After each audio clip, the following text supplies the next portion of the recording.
ილონ მასკის სოციალური ქსელი X-ი, რომელიც ადრე Twitter-ის სახელით იყო ცნობილი, ევროკავშირმა დააჯარიმა. ევროპულმა კომისიამ გამოწერა 140 მილიონი დოლარის ჯარიმა, რაც საკმაოდ დიდი გადასახადია იმ კომპანიისათვის, რომელსაც მოგება არ უნახავს ძალიან დიდი ხანია, როგორც ჩანს, ინვესტორებს თავიანთი ჯიბიდან მოუწევთ ამ ჯარიმის გასტუმრება, თუ კი რა თქმა უნდა X სურს, რომ ევროკავშირის ბაზარზე დარჩეს და რა თქმა უნდა სურს ვინაიდან სოციალური ქსელი, რომელიც ევროკავშირში არ იქნება, ჩათვალეთ რომ გლობალურ ბაზარზე უბრალოდ ფიზიკურად ვერ იქნება. დაჯარიმების მიზეზი არის რამდენიმე, რეალურად მხოლოდ ერთი მიზეზის გამო არ მოხდარა ამ ჯარიმის გამოწერა, ის გამოიწერა ციფრული სერვისების ახალი აქტის ფარგლებში. პირველი ჯარიმა, ეს ძალიან სიმბოლურია, სავარაუდოდ კიდევ ბევრი ჯარიმა გამოიწერება სხვადასხვა ქსელების მიმართულებით, აქ X-ი არ გვეგონოს მხოლოდ ექსკლუზიური დამნაშავე, მეტ აუცილებლად აღმოჩნდება სამი საქმეა მის წინააღმდეგ აღზრული, ასევე პოტენციურად სხვა გიგანტებსაც შეეხებათ, მათ შორის Google იყო მოხვედრილი YouTube-ის გამო, ნახოთ აქაც რა მოხდება. მანამდე დაუბრუნდეთ ჩვენ X-ის ამბავს, მოკლედ დავი საკითხი ეხება ვერიფიკაციის ლურჯ სიმბოლოს, როგორც ვიცით, Twitter-ზე ჯერ კიდევ მაშინ როცა Twitter-ი ერქვა, იყო ჩვეულებრივი ლურჯი სიმბოლო, რომელიც აღნიშნავდა იმას, რომ ანგარიში იყო ოფიციალური, ან იყო სამთავრობო, ან იყო ვინმე ცნობილი სახის ანგარიში, უბრალოდ იყო ოფიციალური. პასუხისმგებლობას იღებდა ან უწყება, ან სახელმწიფო, ან კონკრეტული პირი.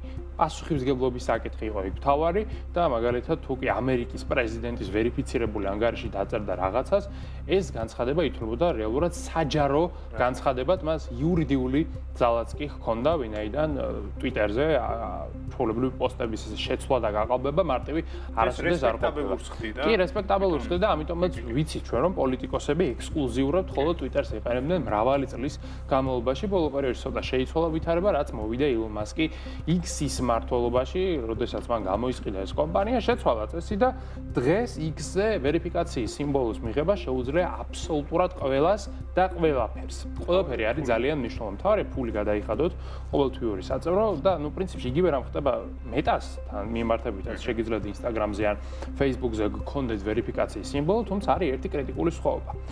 თუ კი Facebook-ზე გსურთ ან Instagram-ზე ვერიფიკაციის სიმბოლოს წარდგენა, უნდა წარადგინოთ იქ თქვენი იდენტობის დამადასტურებელი მოწმობა, ასევე თქვენი ფოტო უნდა იყოს შესაბამისობაში მოწმობასთან, რაც იქ არის და სახელი და გვარი, რა თქმა უნდა, ემთხვეოდეს. შეუძლებელია, რომ ყალბ იდენტობაზე მიიღოთ ვერიფიკაცია. Facebook-ზე თუ გაქვთ ვერიფიკაცია, ეს იმაშნავს, რომ ადამიანი, რომელიც თავს წარმოადგენს იმ ადამიანად, რეალურად არის ის, აქ სიყალბე შეუძლებელია არსებობდეს. და აწერია კიდევაც, რომ ამაში გადაიხადა ადამიანი. კი, ყველაფერი აწერია გამჭვირვალედ ჩანს. აი X-ზე არის ცოტა განსხვავებული ვითარება. X-ზე ვერიფიკაცია შეუძლია მოიპოვოს ნებისმიერმა ადამიანმა, ნებისმიერი სახელით და ნებისმიერი ორგანიზაციის სიმბოლოთი. მარტივად რომ ვთქვათ, მე შემიძლია გავაკეთო ანგარიში, რომელსაც ქვია ილონ მასკი და მას ექნება ვერიფიკაციის სიმბოლო და ამითი შევიყვანო ძალიან ბევრი მომხმარებელი შეცდომაში, რადგანაც შემიძლია გავავრცელო ისეთი განცხადებები, რაც მომხმარებლებს ან შეიყვანს შეცდომაში, ვინაიდან საჯარო საფონდო ბირჟაზე დალისტული კომპანიის ხელმძღვანელი სახელით რასაც მინდა იმას ვამბობ. და მეორე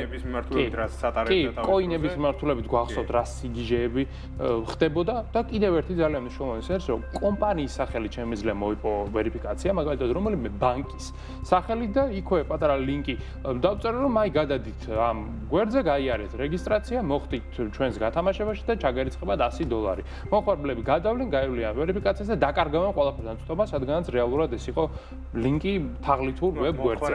ძალიან ხო, რა თქმა უნდა, მაგრამ აქ მნიშვნელოვანი ის არის, რომ თაღლითურ სქემას რეალურად უწყობს ხელს X-ი აი ამ თავისი ვერიფიკაციის სიმბოლოები და თან კიდევ ერთი პრობლემა ის არის, რომ დღეს, როდესაც X-ში რაღაცას ჩაწერთ, ამოგიგდებთ ასობით ვერიფიცირებულ ანგარიშს ზუსტად იგივე სახელით, რაც არის დამაბრუნებელი, შეუძლებელია ფაქტობრივად გაიგო, რომელი ოფიციალური, რომელია თაღლითური, ძალიან რთული რამ არის.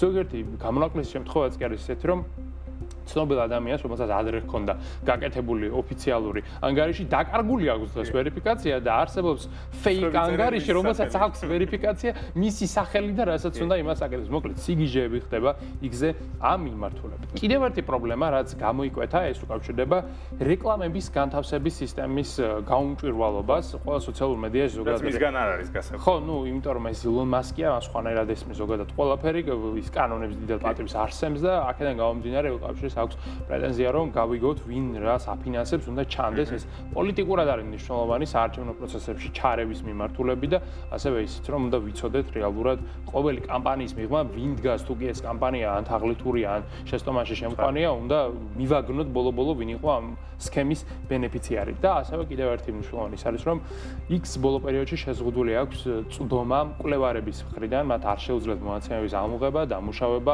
ანალიტიკის წარმოება, საჯარო მონაცემების, რაც აქამდე ყველა სოციალური მედიისთვის იყო ხელმისაწვდომი, მაგრამ X-მა შეზღუდა ისევ ილონ მასკის უცნაური ხედვების გამო. მოკლედ, ძალიან რთულ ვითარებაშია მას კი ადგენს 180 მილიონი არ არის პრობლემა. პრობლემა აქ რეალურად ის არის, რომ კომპანიას მოუწევს როგორც ჯარიმის გადახდა, ასევე აი ამ საკითხების გამოსწორება. 60 დღე ექნებათ ვერიფიკაციის სისტემის გადასაკეთებლად და 90 დღე ექნებათ რეალურად საერთოდ რო ყველა მონაცემებთან დაკავშირებით ყველაფრის მოსაგვარებლად. აი ამაზე რამდენად იქნება თანახმო ელონ მასკის არ ვიცით.